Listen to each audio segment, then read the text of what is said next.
कहानी की शुरुआत साल 1845 से होती है, जहां एक जवान औरत को पेड़ से फांसी दी जा रही थी और उसके चेहरे पर कीलों से भरा एक मुखौटा ठोका जा रहा था। गांव के लोग उसे जला रहे थे और एक गुड़िया उसके चेहरे की तरफ करके कुछ तंत्र मंत्र बोल रहे थे। जलने के बाद उसका जला हुआ शरीर उसी पेड़ से लटकता रहा। अब सीन बदलकर आज के समय में बोस्टन शहर का होता है, जहां एक बदनाम पत्रकार जेरी फिन को एक अजीब खबर मिलती है। इस खबर की जांच के लिए वह एक गांव जाता है, जहां उसकी मुलाकात एक आदमी से होती है। जेरी उस आदमी से पूछता है कि क्या हुआ है, तो वह बताता है कि उसकी गाय पर शैतान ने एक निशान छोड़ दिया है। लेकिन जांच के दौरान जेरी को पता चलता है कि यह सब किसान के बेटे की शरारत थी, जो मजाक में गाय पर कुछ बना दिया था। तभी फादर हेगन वहां आता है और किसान को बोलता है कि गाय को चर्च की जमीन से हटा लो। जेरी वहां से निकल ही रहा होता है कि तभी उसे किसी की आवाज सुनाई देती है। वो आवाज का पीछा करते हुए उसी पेड़ के पास पहुंचता है जहां उस औरत को जलाया गया था। वहां उसे एक जली हुई गुड़िया मिलती है,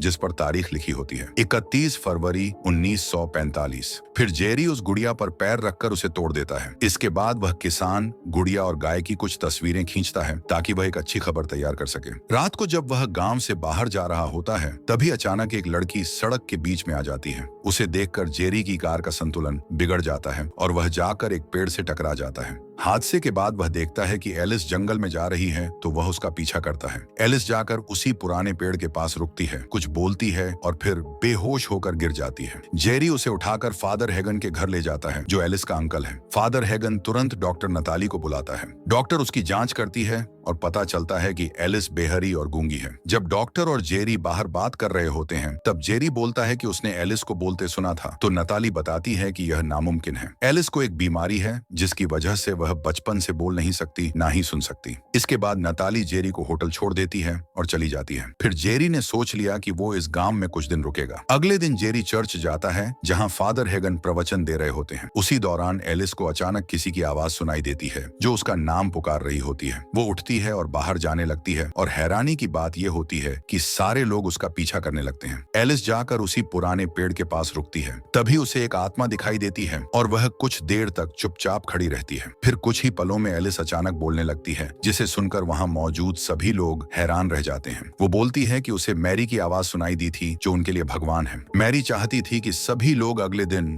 फिर से उस पेड़ के पास इकट्ठा हों। नताली एलिस की जांच करती है और हैरानी की बात यह होती है कि अब वह ठीक से सुन और बोल सकती है। इस बीच जेरी अपनी पुरानी बॉस को फोन करता है और बोलता है कि उसके पास एक मजेदार खबर है। लेकिन बॉस उसे याद दिलाते हुए बोलती है कि उसे झूठी खबरें फैलाने की वजह से नौकरी से निकाला गया था और अब वह उसकी कोई बात नहीं सुनना चाहती। अब रात हो चुकी थी। जब जेरी सो रहा था, तब उसे एक सपना आता है। सपने में वह देखता है कि एक डरावनी औरत पास की नदी से बाहर रेंगते हुए उसकी तरफ आ रही है। तभी उसके सिर पर पानी की एक बूंद गिरती है और उसकी नींद खुल जाती है। अगले दिन गांव के लोग चर्च के पास जमा होते हैं, यह देखने के लिए कि क्या फिर से कोई चमत्कार होगा। लेकिन फादर हेगन बाहर आकर बताता है कि डॉक्टर ने एलिस को आराम करने की सलाह दी है, इसलिए वह आज नहीं आएगी। तभी एलिस बाहर आ जाती है और उस पेड़ की तरफ जाती है। वहां उसे फिर से वह आवाज सुनाई देती है और उसे मैरी दिखाई देती है। इसके बाद वह व्हील चेयर पर बैठे एक बच्चे के पास जाती है और उसे बोलती है, उठकर चलो। यह सुनकर वह बच्चा सच में खड़ा हो जाता है और चलने लगता है। यह देखकर सब लोग हैरान रह जाते हैं। लोग इसे मैरी का चमत्कार मान लेते हैं और उसकी प्रार्थना करने लगते हैं। जेरी इस चमत्कारी पल को रिकॉर्ड कर लेता है, लेकिन तभी चर्च के अंदर मैरी की मूर्ति से खून बता हुआ दिखाई देता है। इसके बाद इस चमत्कार की खबर टीवी पर दिखाई जाती है। फिर हम बिशप माइल्स को देखते हैं,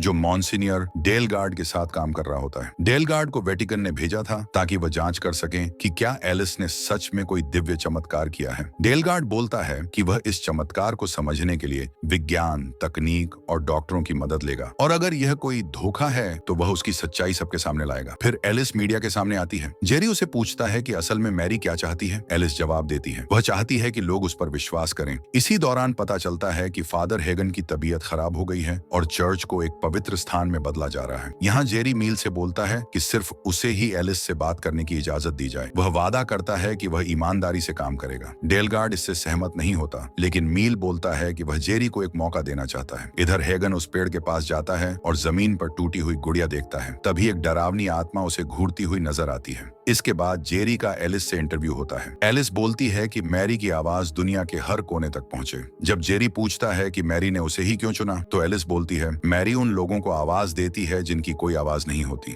मैंने उसे प्रार्थना की थी। तभी फादर हेगन वहां आता है और जेरी से अकेले में बात करने की मांग करता है। वो जेरी से बोलता है कि एलिस का फायदा मत उठाना और उसे अपने मतलब के लिए इस्तेमाल मत करना। रात को जब जेरी अपने होटल वापस आया तो उसके पीछे एक भूत जैसी परछाई दिखाई देती है। अगले दिन जेरी चर्च में डेलगार्ड के साथ बैठा था और एलिस फादर हेगन के साथ मिलकर गाने का अभ्यास कर रही थी। तभी फादर हेगन को अचानक तेज खांसी आने लगी और उसे सांस लेने में भी दिक्कत होने लगी। जेरी ने फौरन एम्बुलेंस बुलाई, लेकिन तभी एलिस ने अपना हाथ हेगन के सीने पर रखा और अचानक उसकी सांसें ठीक तरह से चलने लगी। ये देखकर डेलगार्ड और जेरी हैरान रह गए, लेकिन फादर हेगन को एलिस के पीछे किसी आत्मा जैसी कोई चीज दिखाई दी। बाद में जेरी नताली से मिलता है। नताली उसे बताती है कि उसने फादर हेगन का नया एक्सरे पुराने एक्सरे से मिलाया और पाया कि अब हेगन पूरी तरह से ठीक हो चुका है। जब जेरी उस बच्चे के बारे में पूछता है तो नताली बताती है कि उसकी बीमारी का कोई इलाज नहीं था, लेकिन अब वह भी पूरी तरह से ठीक हो चुका है और आराम से चल फिर सकता है। अब लोगों को यकीन हो गया कि एलिस ने सच में चमत्कार किया है, इसीलिए उस पेड़ को आधिकारिक रूप से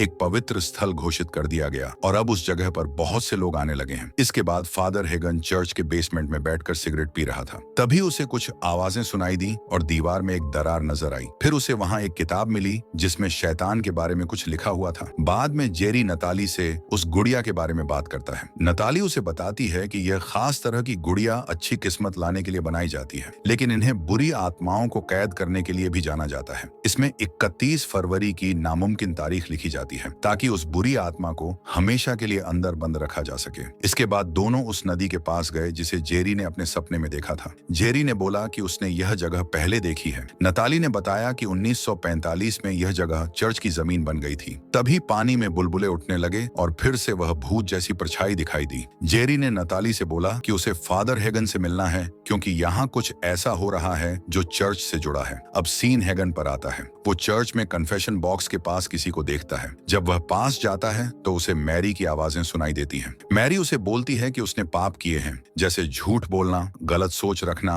और कई लोगों की जिंदगी बर्बाद करना। अब वो उसे लेने आई है। वह बोलती है कि उसने उसे ठीक किया था, लेकिन हेगन ने उस पर भरोसा करने की बजाय शक किया। इसके बाद मैरी अपने बारे में एक सच्चाई बताती है कि उसे जो चमत्कारी ताकतें मिली थीं, वह भगवान से नहीं बल्कि शैतान से मिली थीं। तब फादर हेगन को समझ में आ गया कि यह असली वर्जिन मैरी नहीं है, बल्कि कोई और ही बुरी शक्ति है जो उसका रूप लेकर सबको धोखा दे रही है। यह देखकर हेगन डर जाता है। तभी वह बुरी आत्मा उस पर हमला कर देती है और उसे मारती है। कुछ समय बाद जब जेरी चर्च पहुंचता है तो वह देखता है कि फादर हेगन फांसी पर लटके हुए हैं। थोड़ी देर बाद पैरामेडिक्स आकर उसका शव ले जाते हैं। इसके बाद जेरी ने एलिस का फिर से इंटरव्यू लिया। जब उसने पूछा कि क्या यह सब किसी बुरी शक्ति का असर हो सकता है, तो एलिस ने सिर्फ इतना कहा, ऐसे शख्स से विश्वास कमजोर पड़ जाता है। रात को जब जेरी होटल लौटा तो उसे फिर से वही आवाज सुनाई दी। इस बार उसे मैरी की झलक दिखाई दी, लेकिन वह तुरंत गायब हो गई। बाद में जब जेरी वीडियो फुटेज की जांच कर रहा था तो उसने वीडियो को स्लो किया और देखा कि हेगन के अंतिम संस्कार के दौरान भी एक पल के लिए मैरी की आत्मा दिखाई दी थी।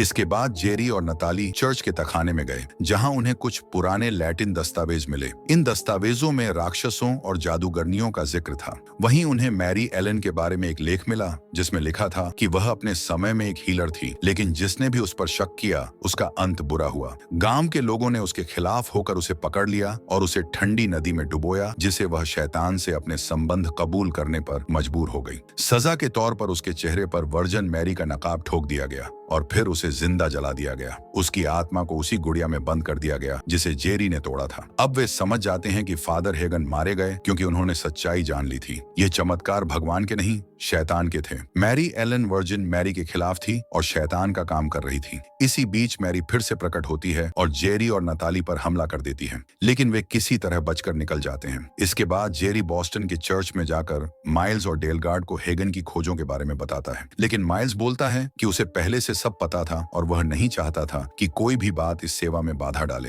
ये सुनकर डेलगार्ड हैरान रह जाता है कि उसे यह जानकारी पहले क्यों नहीं दी गई। बाद में जेरी ने और रिसर्च की और नताली को बताया कि मरने से पहले मैरी का एक बेटा था जिसे निकोलस पैकेट नाम के आदमी ने गोद लिया था। यानी एलिस मैरी की वंशज है और मैरी ने शैतान से सौदा किया था जिसे वह अपनी संतानों में जीवित रह सके। तभी अचानक वह दस्तावेज जलने लगता है और उनका कनेक्शन टूट जाता है। जेरी को फिर मैरी की एक और मूर्ति दिखती है जो टूट जाती है और उसमें उसमें से मैरी बाहर निकलती है। वो जेरी पर हमला करने वाली होती है, लेकिन तभी डेलगार्ड आकर उसे भगा देता है। अब डेलगार्ड भी जेरी की बातों पर यकीन कर लेता है और बोलता है कि जो लोग मैरी पर विश्वास कर रहे हैं वे उसे और ताकत दे रहे हैं। अब डेलगार्ड जेरी और नताली के साथ मिलकर चर्च में उस गुड़िया को आशीर्वाद देने आता है ताकि मैरी की आत्मा फिर से उसमें बंद की जा सके। लेकिन जैसे ही वह माचिस जलाता है, पीछे खड़ी मैरी आकर उसे बुझा देती है। फिर अचानक आग दीवार पर लगे बड़े से क्रॉस पर लग जाती है और वह क्रॉस गिरा और डेलगार्ड के ऊपर आकर उसे बुरी तरह चीर दिया, जिससे वह जलने लगा। जेरी और नताली किसी तरह वहां से भाग जाते हैं और उस रिचुअल की तरफ बढ़ते हैं। रिचुअल अब काफी आगे बढ़ चुका था। मैरी गांव के लोगों का विश्वास पूरी तरह अपने अंदर समेटकर और भी ज्यादा ताकतवर बन चुकी थी और वह लोगों को अपनी आत्माएं सौंपने के लिए लगभग मना भी चुकी थी। तभी जेरी और नताली वहां पहुंचे। नताली ने लोगों का ध्यान भड़काया और जेरी ने भीड़ से कहा कि जो कुछ उन्होंने देखा या सुना था वह पूरी कहानी उसने खुद बनाई थी और एलिस असल में कोई चमत्कारी लड़की नहीं है। उसने बताया कि एलिस का सुन पाना और बच्चे का चलना सिर्फ दवाओं और इलाज का असर था। नताली ने भी उसका साथ दिया, जिसके बाद भीड़ ने मैरी पर से विश्वास छोड़ दिया और उसका विरोध करने लगी। उसी वक्त एलिस भी मैरी के कंट्रोल से बाहर आकर होश में आ गई। अब मैरी ने एलिस से कहा कि अगर लोग अपनी आत्मा उसे नहीं देंगे तो वह कभी बोल और सुन नहीं पाएगी। लेकिन एलिस ने भी जेरी का साथ दिया और बोला कि मैरी असली नहीं है। यह सुनकर मैरी गुस्से से पागल हो गई और उसने उस पेड़ को आग लगा दी। वहां अफरा तफरी मच गई। माइल्स ने देखा कि जलते हुए पेड़ से मैरी बाहर निकली। वो उसके पास आई और उसने अपना मास्क उतार दिया। माइल्स ने उसे रोकने की कोशिश की, लेकिन मैरी ने अपना हाथ उसके सीने पर रखा और उसे जलाकर राख कर दिया। यह देखकर जेरी एलिस के साथ भागने लगा, लेकिन मैरी अचानक उनके सामने आ गई। उसने जेरी को जमीन पर पटक दिया और उस पर हमला करने जा रही थी। तभी एलिस बीच में आ गई और उसकी जगह मार खा ली। मैरी ने जैसे ही अपनी आखिरी वंशज को मार डाला, उसकी आत्मा को अब और जिंदा रहने का कोई कारण नहीं बचा। वो दर्द से चिल्लाई और हवा में गायब हो गई। जेरी ने एलिस के शरीर को उठाया और रोते हुए भगवान से उसकी जान बचाने की प्रार्थना की। कुछ देर बाद एलिस की सांसें वापस लौट आई और वह जिंदा हो गई। जेरी ने उसे गले से लगा ली। इसके बाद जेरी और नताली एलिस को लेकर हेगन की कब्र पर गए। अब एलिस फिर से बेहरी और गूंगी हो गई थी। जेरी ने नताली से बोला कि उसे अब भी यकीन नहीं हो रहा कि एलिस बच गई, क्योंकि जब उसने उसे पकड़ा था तब उसकी सांसें नहीं चल रही थी और उसकी धड़कन भी बंद हो गई थी। तब नताली ने जवाब में कहा, शायद इस बार सच में कोई चमत्कार हुआ हो। इसी के साथ यह मूवी यहीं खत्म होती है। अगर आपको यह एक्सप्लेनेशन अच्छा लगा हो तो वीडियो को लाइक करें और कमेंट जरूर करें। ऐसी ही और मजेदार और अनोखी कहानियों के लिए चैनल को सब्सक्राइब करना ना भूलें।